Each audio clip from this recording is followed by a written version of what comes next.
Je m'appelle Camille Carter, et j'ai 33 ans.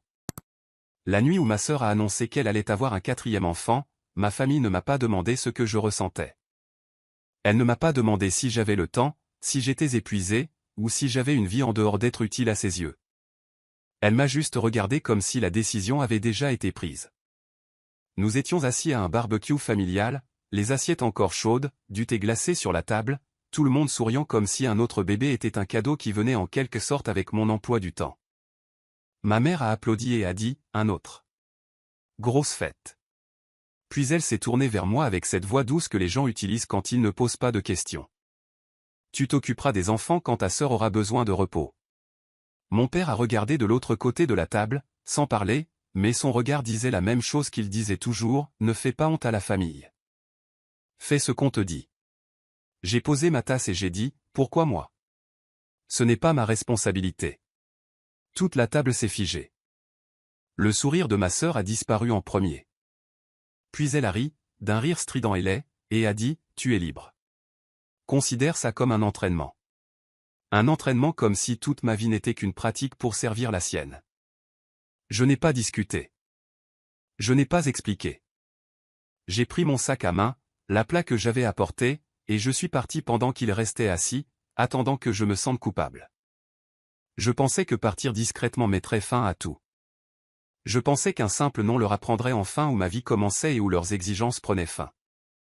Mais le lendemain matin, mon téléphone a sonné d'un numéro que je ne reconnaissais pas, et une voix calme a dit « Bonjour, mademoiselle Carter. J'appelle du commissariat de police. Quelqu'un a laissé 3 enfants dans un centre communautaire avec une note disant que vous en êtes responsable. Avant de vous raconter ce qui s'est passé ensuite, dites-moi quel temps il fait là où vous regardez. Cela correspond-il à votre humeur aujourd'hui? Et si vous avez déjà été traité comme le plan de secours non rémunéré dans votre propre famille, cliquez sur j'aime et abonnez-vous car c'est l'histoire de la façon dont une femme a dit non, et les personnes qui dépendaient de sa gentillesse ont finalement appris ce que les limites coûtent. Le trajet jusqu'au centre communautaire Lakeview a pris 14 minutes, mais j'avais l'impression de passer d'une vie à une autre. Ma main est restée stable sur le volant, mais mon esprit tournait autour de la même phrase. Quelqu'un avait laissé 3 enfants avec une note disant que j'en étais responsable. Ne m'avait pas appelé, ne m'avait pas demandé, ne m'avait même pas envoyé de message, les avait laissés. Quand je me suis garé sur le parking, j'ai vu 2 voitures de police près de l'entrée principale et 3 petits sacs à dos alignés contre un banc comme des preuves. Ma nièce aînée, Harper, était assise raidement, les bras croisés, essayant d'avoir l'air courageuse. Miles pleurait dans la manche de son sweat à capuche, et la petite Chloé dormait contre une employée du centre communautaire qui semblait avoir déjà entendu trop d'excuses de trop d'adultes. L'officier Briggs s'est présenté d'une voix calme et avec des yeux fatigués. Il a demandé si j'étais Camille Carter. J'ai dit oui. Puis il m'a montré la note. Elle était écrite de l'écriture pétillante de ma sœur, Camille a accepté de garder les enfants aujourd'hui. La famille est de la famille. Nous viendrons les chercher plus tard. J'ai fixé ces mots pendant une longue seconde car ce n'était pas seulement un mensonge. C'était un piège déguisé en faveur. J'ai déverrouillé mon téléphone et montré à l'officier Briggs les messages de la veille. Il y avait ma mère qui disait, tu t'occuperais des enfants. Il y avait ma sœur qui disait, j'étais libre et j'avais besoin d'entraînement. Et il y avait ma réponse, claire comme du cristal, ce n'est pas ma responsabilité. Je n'ai jamais accepté de faire du babysitting. L'officier Briggs a regardé l'écran, puis la note, et son expression a changé. Il a cessé de traiter cela comme un malentendu familial et a commencé à le traiter comme un rapport. Je lui ai demandé d'écrire que je n'avais pas consenti à prendre la garde des enfants. J'ai demandé à l'employé du centre communautaire de faire une déclaration selon laquelle les enfants avaient été déposés avant les heures d'ouverture sans qu'aucun adulte ne m'attende. Ma sœur et son mari sont arrivés 40 minutes plus tard, bruyant avant même d'atteindre la porte. Marissa s'est précipitée, se frottant le ventre, pleurant que le stress était dangereux pour le bébé. Trevor marchait derrière elle avec ses lunettes de soleil, agissant comme si tout le bâtiment lui appartenait. Il m'a pointé du doigt et a dit, la voilà, la tante qui appelle les flics pour des petits-enfants. Je n'ai pas élevé la voix. J'ai regardé l'officier Briggs et j'ai dit, veuillez ajouter cette déclaration au rapport. Ma mère, Hélène, est entrée ensuite, suivie de mon père, Victor, et la pièce a immédiatement changé. Mon père était un homme respecté dans notre banlieue depuis des années, le genre d'homme que les gens écoutaient parce qu'il avait l'air officiel même quand il avait tort. Il a serré la main de l'officier Briggs et a dit, c'est un malentendu familial. Ma fille est émotive. J'ai presque ri. Non pas parce que c'était drôle, mais parce que je voyais enfin la machine en action. Ils n'avaient pas besoin de la vérité. Ils avaient seulement besoin que tout le monde croie que j'étais difficile. L'officier Briggs a écouté poliment, puis a dit, laisser des enfants dans un établissement public avec une personne qui n'a pas accepté de les superviser n'est pas un malentendu. Le silence qui a suivi était magnifique. Les pleurs de Marissa ont ralenti. Trevor a cessé de ricaner. Ma mère m'a regardé comme si j'avais trahi la famille en laissant les faits parler. Le visage de mon père s'est tendu. Il savait que l'officier Briggs n'allait pas se laisser charmer. Je me suis agenouillé devant Harper, Miles et Chloé et je leur ai dit doucement, vous n'avez rien fait de mal, parce qu'ils n'avaient rien fait. Les adultes l'avaient fait. Cela importait. Je n'allais laisser personne transformer ses enfants en boucliers. Puis je me suis levé, j'ai regardé ma sœur et j'ai dit, à partir de maintenant, chaque demande passe par texto. Pas de dépôt surprise, pas de notes, pas d'hypothèse. Marissa a sifflé, tu me punis d'être une mère. J'ai dit, non, je refuse d'en devenir une sans mon consentement. Trevor s'est penché assez près pour que je puisse sentir son café et sa colère. Tu penses que ça te rend forte? Ça te rend amère. Je lui ai souri pour la première fois ce matin-là. Alors assure-toi d'épeler mon nom correctement quand tu raconteras l'histoire. Je suis parti avant qu'il ne puisse me plonger dans un autre cercle de culpabilité. Mais ce soir-là, quand j'ai commencé à passer des appels pour me protéger, j'ai appris que le centre communautaire n'était pas le premier endroit où ils avaient utilisé mon nom. C'était seulement le premier endroit qui avait appelé la police. À 7 heures ce soir-là, j'étais assise à ma table de cuisine, mon ordinateur portable ouvert, un carnet à côté de moi et une tasse de café que j'avais réchauffé 2 fois, mais jamais touché. J'ai commencé par l'école primaire de Harper, m'attendant à une conversation gênante et peut-être à un formulaire de contact d'urgence. Au lieu de cela, la secrétaire de l'école a fait une pause quand j'ai donné mon nom et a dit « Oh, oui, mademoiselle Carter. Vous êtes listée comme personne à contacter en premier si l'un ou l'autre des parents est indisponible. Contact principal, pas urgence, seulement principal. » Je lui ai demandé de m'envoyer tous les documents qu'ils avaient dans leur dossier. Puis j'ai appelé l'école maternelle de Miles. Même chose, j'étais listé comme personne autorisée à prendre l'enfant, contact de paiement de secours et personne de soutien en semaine. Puis j'ai appelé la clinique pédiatrique de Chloé et j'ai senti mon estomac se tordre quand la réceptionniste a dit « Nous vous avons marqué comme soignante autorisée pour les rendez-vous lorsque les parents ne peuvent pas y assister. » Je n'avais rien signé de tout cela. À 21 heures, mon courrier électronique contenait 3 fichiers PDF qui m'attendaient. J'ai ouvert le premier et j'ai vu mon nom écrit d'une écriture qui essayait de ressembler à la mienne, mais qui échouait lamentablement. Le C2, Camille, était mal formé. Le nom de famille était trop raide. Celui qui l'avait signé avait copié des lettres, pas une signature. Le deuxième formulaire contenait mon numéro de téléphone, mon adresse et une phrase que je n'avais jamais écrite, Camille Carter a accepté d'aider pour les besoins continus de garde d'enfants pendant la grossesse et la récupération postpartum. Continue. Ce mot m'a donné des frissons. Il ne s'agissait jamais d'une seule journée. Il construisait une trace écrite pour faire de moi la deuxième parente sans me demander mon avis. Mon téléphone a commencé à vibrer avant que je puisse même le traiter. La discussion de groupe familial avait explosé. Ma mère a écrit « Camille, ta sœur est enceinte et effrayée. Arrête de tout ramener à toi. » Mon père a écrit « Une vraie famille n'a pas besoin de paperasse. » Trevor a écrit « Tu voulais agir en célibataire et indépendante. Félicitations. Maintenant tout le monde sait quel genre de tante tu es. » Puis Marissa a envoyé un message vocal. Je l'ai écouté une fois. Je n'ai pas répondu. J'avais appris que chaque réponse devenait une arme entre leurs mains. Au lieu de cela, j'ai pris des captures d'écran. J'ai sauvegardé le message vocal. J'ai téléchargé des copies des formulaires. Puis j'ai cherché un avocat en droit de la famille spécialisé dans le harcèlement, les limites de garde et les documents d'autorisation falsifiés. C'est ainsi que j'ai trouvé Maya Chen. Elle a répondu elle-même au téléphone, même s'il était tard. Et après 5 minutes d'écoute, elle a dit « Camille, ne les rencontre pas seule. Ne parle pas au téléphone à moins d'enregistrer légalement. N'accepte pas les enfants à ta charge à moins d'être prête à assumer la responsabilité de tout ce qui se passe pendant qu'ils sont avec toi. Et demain matin, nous envoyons une lettre. Pour la première fois de la journée, j'ai senti l'air entrer dans mes poumons. Maya m'a dit que les formulaires n'étaient peut-être pas encore une affaire criminelle, mais qu'ils étaient suffisamment graves pour créer un dossier. Elle a dit que des gens comme ma famille dépendaient de la confusion. Ils brouillaient l'amour, le devoir, la culpabilité et la paperasse jusqu'à ce que la personne utilisée ne puisse plus dire où l'obligation prenait fin. Nous allons rendre la limite ennuyeuse et officielle, a-t-elle dit. C'est ainsi que l'on bat le chaos émotionnel. Le lendemain matin, Maya a envoyé des lettres recommandées à Marissa, Trevor, Hélène et Victor. Le langage était poli, clair et suffisamment tranchant pour couper du verre. Je n'avais pas accepté de garde d'enfants continue. Je n'avais autorisé personne à me lister comme soignante principale.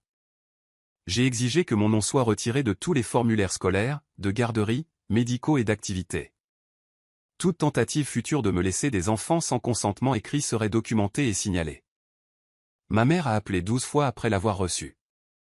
Mon père a envoyé un texto, « Tu as fait entrer un avocat dans les affaires familiales. » J'ai répondu une seule fois, « Vous avez fait entrer mon nom dans des documents légaux. » Après cela, j'ai mis tout le monde en sourdine. Pendant 2 jours, le silence est revenu. J'ai presque cru que la lettre avait fonctionné. J'ai presque cru que la honte les avait enfin atteints. Puis le mercredi après-midi, alors que je me préparais pour une réunion des opérations d'urgence à l'hôpital pour enfants où je travaillais, la réception a appelé mon bureau. La réceptionniste avait l'air mal à l'aise, « Camille, il y a un homme dans le hall avec 3 enfants. Il dit qu'ils sont à vous. » Je me souviens être allé au hall de l'hôpital avec mon badge toujours accroché à mon blazer et mes notes de réunion à la main. Il y a des endroits où les drames familiaux semblent laids. Un hôpital est pire que laid. C'est dangereux. Les gens viennent là parce que leurs enfants sont malades. Parce que le temps compte. Parce que chaque couloir est construit autour de l'urgence. Et Trevor Blake avait décidé d'en faire sa scène. Il se tenait près du bureau de sécurité avec Harper, Miles et Chloé groupés autour de lui. Chloé avait une chaussure déliée et un lapin en peluche traînant par terre. Miles toussait dans sa manche. Harper avait l'air embarrassé, assez âgée pour savoir que les adultes la regardaient, mais trop jeune pour arrêter quoi que ce soit. Trevor a souri quand il m'a vu. « La voilà », a-t-il dit bruyamment. Tante Camille, la femme de carrière qui a du temps pour les enfants de tout le monde sauf pour son propre sang. Le gardien de sécurité a regardé de lui à moi. J'ai gardé ma voix basse, « Ce ne sont pas mes enfants. Je n'ai pas accepté de les surveiller. » Il a reçu un avis légal de ne pas faire cela. Trevor a ri et a levé son téléphone, dit ça encore pour la caméra. Il a commencé à enregistrer avant même que je puisse cligner des yeux, « Regardez-la. Tout le monde. Ma femme enceinte est malade à la maison, et sa sœur refuse d'aider avec 3 petits-enfants pendant quelques heures à l'hôpital pour enfants, de tous les endroits possibles. » C'est à ce moment-là que j'ai compris à quel point il était insouciant. Il pensait que la honte publique me forcerait à céder. Il a oublié qu'il se tenait dans un bâtiment avec des caméras de sécurité, des journaux d'accès, des témoins, des politiques et des personnes formées pour documenter les incidents précisément parce que des vies dépendaient de la documentation. Je me suis tourné vers le gardien et j'ai dit, « Veuillez appeler la direction de la sécurité de l'hôpital et ne pas permettre à cet homme de laisser des enfants ici. » Le sourire de Trevor a tressailli. « Vous ne pouvez pas me retenir ici. » J'ai dit, « Non, mais vous ne pouvez pas abandonner des mineurs ici et prétendre que je les ai acceptés. » Ma superviseure est arrivée 2 minutes plus tard. Elle m'avait vu gérer des pannes de courant, des pénuries de lits, des itinéraires d'ambulance et des parents hurlant de peur. Elle n'avait jamais vu ma famille. Trevor a essayé de la charmer. Il a dit que j'exagérais, que c'était privé, que j'avais promis d'aider. Ma superviseure a regardé les 3 enfants, puis son téléphone, puis moi. « Monsieur Blake », a-t-elle dit. « Ceci est un hôpital, pas un centre de dépôt. Vous perturbez les opérations et impliquez des mineurs dans un conflit d'adultes. Vous devez partir avec vos enfants maintenant. » Il a baissé son téléphone. Pour la première fois, il a semblé moins confiant. « Ma femme est enceinte. » Ma superviseure a dit, « Alors vos enfants ont besoin d'arrangements responsables. Cette responsabilité est la vôtre.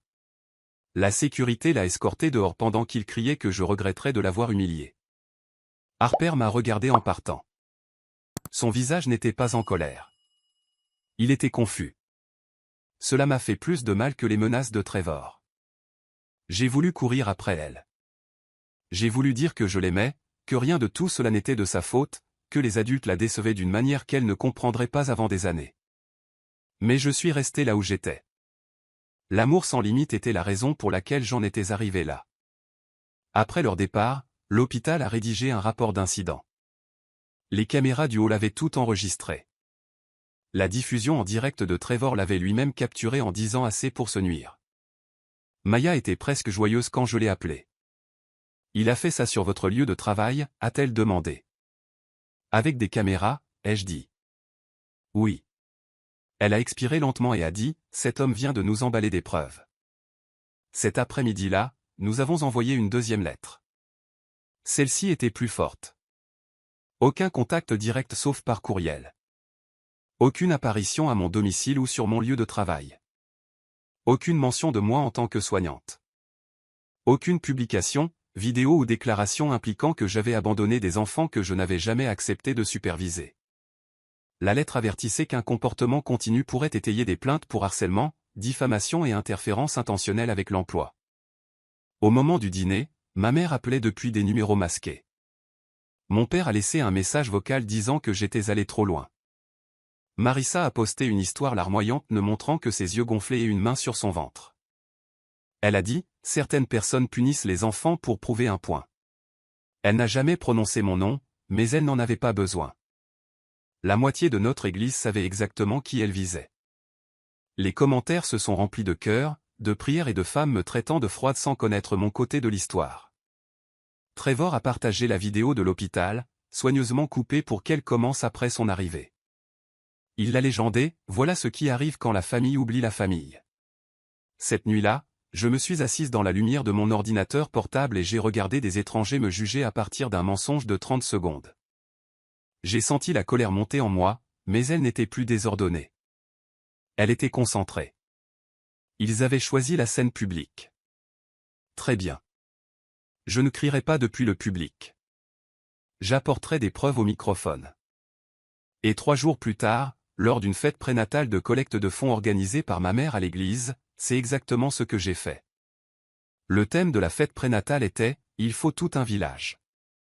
Je le savais parce que l'invitation avait été publiée sur Facebook, Instagram et le bulletin de l'église avant que quiconque ne prenne la peine de me le dire. Il y avait des ballons pastels, une table de dessert, une photo d'échographie encadrée et une boîte de dons blanches décorée de petites empreintes de pas dorées. Je suis resté au fond du hall paroissial pendant presque 5 minutes entières avant que quiconque ne me remarque. Ma mère était près du gâteau, acceptant des câlins comme si c'était elle qui portait l'enfant. Mon père se tenait à côté de la table des dons avec son sourire d'église, serrant des mains, laissant les gens supposer que sa famille avait été blessée par ma cruauté. Marissa était assise sur une chaise décorée, vêtue d'une robe rose pâle, une main sur son ventre, l'image parfaite d'une maternité fragile. Trevor se déplaçait dans la pièce comme un directeur de campagne, remerciant les gens pour leur soutien et s'assurant que les enveloppes de dons étaient visibles. Le pasteur Grant s'est avancé et a éclairci sa gorge. Il a parlé du sacrifice communautaire et de la façon dont parfois les personnes les plus proches de nous nous déçoivent le plus. J'ai vu les têtes se tourner légèrement dans ma direction. Les gens ne prononçaient pas mon nom, mais leurs yeux le faisaient. Puis le pasteur Grant a dit, « Aujourd'hui, nous sommes ici pour soutenir une famille qui s'agrandit dans une saison difficile. » C'est à ce moment-là que je me suis avancé. Mes talons ont résonné plus fort qu'ils n'auraient dû sur le sol du hall paroissial. Ma mère m'a vu la première. Son visage est passé de la tristesse à la terreur si rapidement que j'ai presque souri. « Camille » a-t-elle murmuré. « Ne fais pas ça » ai-je dit. « Je ne suis pas ici pour gâcher quoi que ce soit. Je suis ici pour corriger le dossier. » Trevor s'est interposé. « Tu dois partir. » J'ai regardé au-delà de lui le pasteur Grant. « Pasteur, avant que quiconque ne fasse un don basé sur l'histoire qui lui a été racontée, j'aimerais 2 minutes. » La pièce est devenue silencieuse. La mâchoire du pasteur Grant s'est serrée. Il avait déjà reçu le courriel de Maya ce matin-là. Il savait qu'il y avait des préoccupations légales. Il savait qu'une collecte de fonds basée sur de fausses déclarations pouvait devenir un problème pour l'Église. Lentement, il m'a tendu le microphone. Ma voix n'a pas tremblé. Je m'appelle Camille Carter. J'aime mes nièces et mon neveu.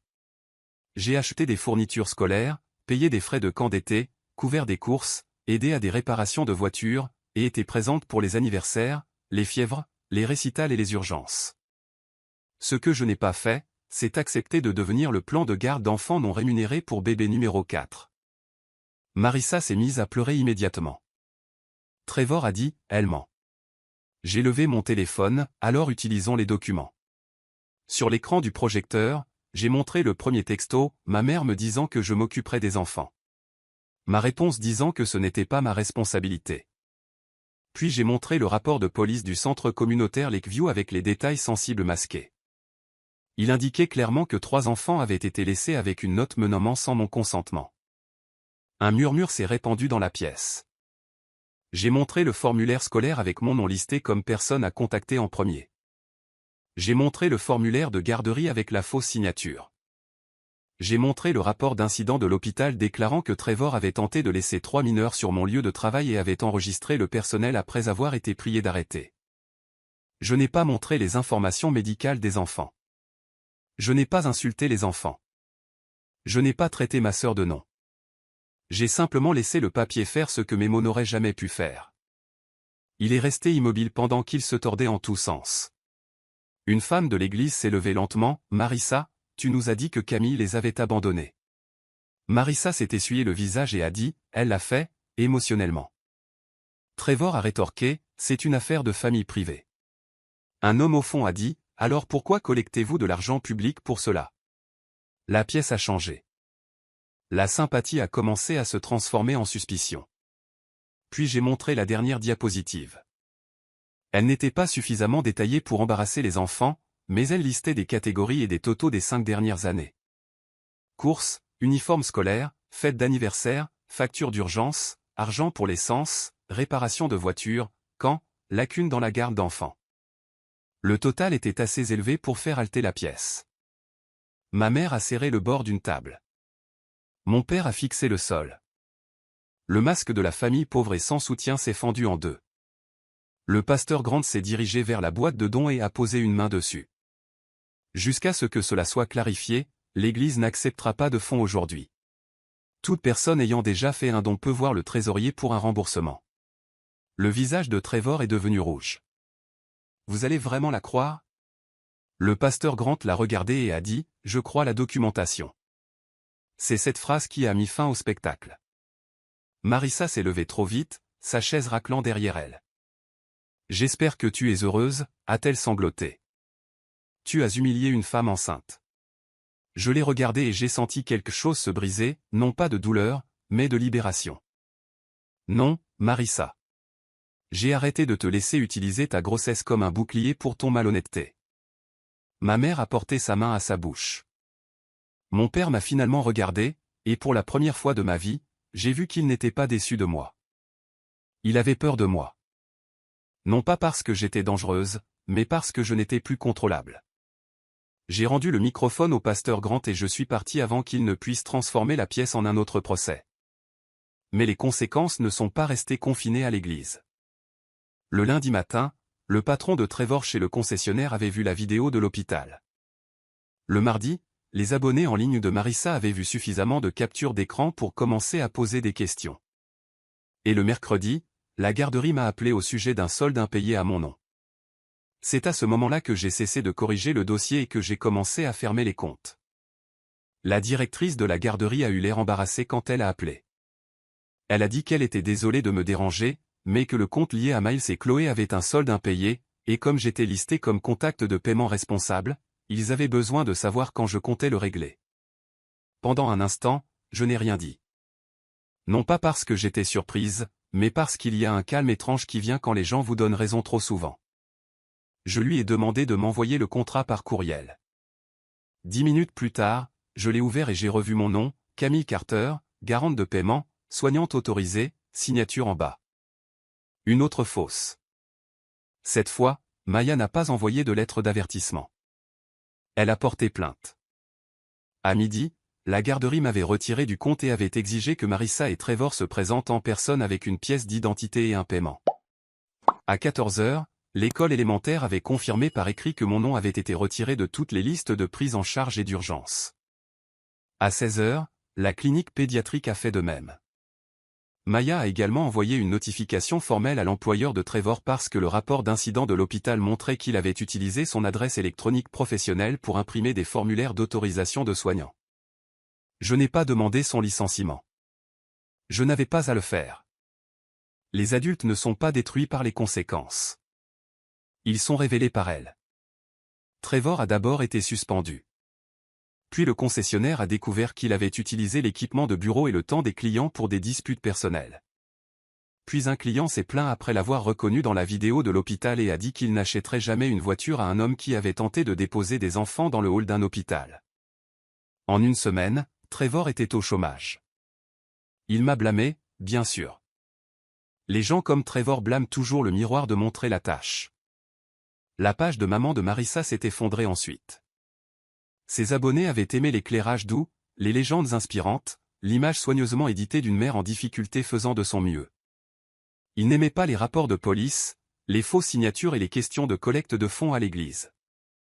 Une petite marque de bébé l'a retirée de sa liste d'affiliés. Puis une autre. Elle a désactivé les commentaires après que quelqu'un ait écrit « Un village n'est pas la même chose qu'une femme non rémunérée ». Cela m'a fait rire plus que je n'aurais dû. Mes parents ont souffert différemment. Ma mère a perdu son rôle de coordinatrice d'événements d'église après que le pasteur Grant ait annoncé de nouvelles règles pour les collectes de fonds personnels. Mon père a démissionné du conseil d'administration de l'association des propriétaires car les voisins ont commencé à demander pourquoi un ancien leader communautaire avait fait pression sur sa fille tout en ignorant des documents falsifiés. L'homme qui m'avait jadis fait taire d'un seul regard évitait maintenant le contact visuel dans les supermarchés. Mais la conséquence la plus satisfaisante était aussi la plus simple. Ils ont dû s'occuper des enfants eux-mêmes. Pas de Camille, pas de prise en charge automatique, pas de tente d'urgence, pas d'argent discret apparaissant quand leur planification échouait. Ma mère a tenu 8 jours avant d'appeler d'un numéro masqué, essoufflée et en colère, Chloé a vomi sur le tapis. Miles a manqué la maternelle. Harper a un projet à rendre demain, et ta sœur ne peut pas faire ça seule. J'ai dit, alors son mari peut t'aider. Ma mère est restée silencieuse. Nous savions toutes les deux que Trevor était à la maison, au chômage, mais d'une certaine manière toujours indisponible. Camille, a-t-elle dit, plus doucement maintenant. Nous ne savions pas que c'était si difficile. J'ai fermé les yeux. Cette phrase aurait dû me faire sentir comprise. Au lieu de cela, elle m'a fatigué. Tu savais que c'était difficile, ai-je dit. C'est pourquoi vous avez continué à essayer de me le donner, a-t-elle pleuré. Puis de vraies larmes, peut-être, ou peut-être juste une autre forme de pression. Elle a demandé si je pouvais rentrer à la maison pour un week-end parce que Marissa était dépassée. J'ai dit non. Puis j'ai proposé de payer directement une séance avec un conseiller en planification de garde d'enfants qui pourrait les aider à construire un vrai emploi du temps. Ma mère a dit, ce n'est pas la même chose que l'aide de la famille. J'ai dit, c'est exactement l'aide de la famille. Ce n'est juste plus la famille qui sacrifie une personne. Ce fut la dernière conversation complète que nous avons eue. Une semaine plus tard, Marissa m'a envoyé un courriel d'une phrase, « Tu as fait en sorte que tout le monde nous déteste ». J'ai répondu par une seule phrase, « Non, j'ai donné à tout le monde les informations dont ils avaient besoin pour arrêter de me blâmer ». Elle n'a pas répondu. J'étais assise sur mon balcon ce soir-là quand la pluie a commencé à tomber sur Raleigh, douce et argentée sous les lampadaires. Mon téléphone était posé face contre table. Pour une fois, je n'avais pas peur de ce qui pouvait m'attendre sur l'écran. J'ai repensé à ce barbecue, à la façon dont ils avaient ri en me disant que ma vie était un entraînement pour celle de quelqu'un d'autre. J'ai repensé au centre communautaire, au hall de l'hôpital, au projecteur de l'église, à la table de médiation. J'ai repensé à combien de fois j'avais confondu être utile avec être aimé. La leçon la plus difficile n'a pas été d'apprendre à dire non. Ça a été de survivre à la colère des gens qui profitaient de mon oui. La famille devrait être un endroit où l'amour est partagé, pas un système où une personne est épuisée pour que tout le monde puisse rester à l'aise. Les enfants méritent des parents responsables, des plans honnêtes et des adultes sûrs, pas le chaos déguisé en tradition. Aider est significatif quand c'est choisi librement. Quand c'est exigé, manipulé ou forcé par la culpabilité, cela cesse d'être de l'amour et devient du contrôle. Mon histoire m'a appris que les limites ne sont pas de la cruauté. Les limites sont une éducation. Elles apprennent aux autres où le respect commence. Et elles nous apprennent que notre paix a de la valeur. On peut aimer les gens et refuser d'être utilisé par eux. On peut se soucier des enfants et savoir qu'il n'est pas de notre responsabilité de les élever. On peut se défaire d'un schéma familial et devenir une meilleure personne grâce à cela. Cette nuit-là, j'ai éteint mon téléphone, j'ai écouté la pluie et j'ai souri. Pour la première fois de ma vie, personne n'attendait que je les sauve des conséquences de leur propre choix. Et pour la première fois, je n'ai pas confondu ce silence avec de la solitude. Je l'ai reconnu pour ce qu'il était, la liberté. Chaque histoire que nous créons est soigneusement écrite avec l'espoir d'apporter aux spectateurs du divertissement ou des leçons significatives. Cette vidéo est une histoire fictive conçue à des fins éducatives ou de narration uniquement. À travers des histoires comme celle-ci, nous espérons partager des messages sur la justice, le respect de soi, la guérison et la force qu'il faut pour aller de l'avant.